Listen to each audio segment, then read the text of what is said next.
Bill night ஒரு கணக்கு எழுத்தாளராக 5 ஆண்டுகள் பணிபுரிந்தார். அவர் தன் வேலை நேரம் போக மீதி இருந்த ஒவ்வொரு மணி நேரத்தையும் தன் காரில் ஷூக்கள் விற்றார். இப்படித்தான் ஒரு நாள் நைக்கி உருவானது. குவென்டின் டாரண்டினோ ஒரு வீடியோ கேசட் வாடகைக்கு விடும் கடையில் விற்பனையாளராக 5 ஆண்டுகள் பணிபுரிந்தார்.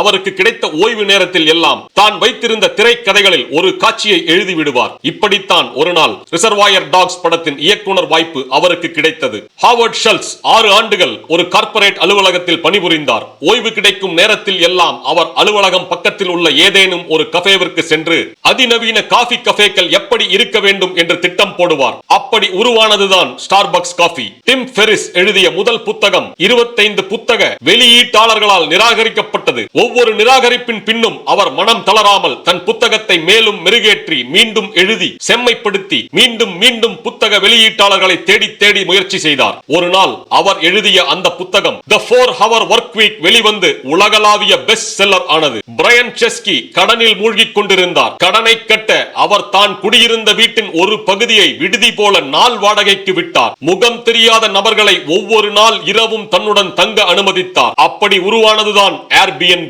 மிக பெரும் வெற்றிகள் எதுவும் ஒரே நாளில் எளிதாக சுலபமாக கிடைத்து விடாது. ஒவ்வொரு வெற்றிக்கு பின்னாலும் ஒரு புத்திசாலித்தனமான ஐடியா, சாமர்த்தியமான திட்டமிடல், கடுமையான உழைப்பு, எந்த தோல்வியை கண்டும் மனம் தளராத மைண்ட் செட், சோகங்கள், துரோகங்கள், அவமதிப்புகளை கடந்து செல்லும் மனப்பக்குவம், இவை அனைத்திற்கும் மேல் ஒரு நாள் விடாமல் தினம் தோறும் இலக்கை நோக்கி ஏதேனும் ஒரு வேலையை கண்டிப்பாக செய்யும் கன்சிஸ்டன்சி இருக்கும். உங்கள் திட்டங்கள் எதுவும் இன்று கைகூடவில்லையே என்ற கவலையில் இருக்கிறீர்களா? You are not alone. நீங்கள் தனியாக இல்லை. You are not lost. நீங்கள் எங்கும் தொலைந்து போகவில்லை. இன்று உங்கள் திட்டங்கள் தோல்வி அடைந்து விட்டது என்று மனம் தளராதீர்கள். தொடர்ந்து முயன்று கொண்டே இருங்கள். அந்த திட்டம் வெற்றி பெறுவதற்கு முந்தைய பகுதியில் நீங்கள் பயணித்துக் கொண்டிருக்கிறீர்கள் என்பதை மனதில் வையுங்கள். The part before it works. Keep showing up. You will win. I am Legend of Manoj.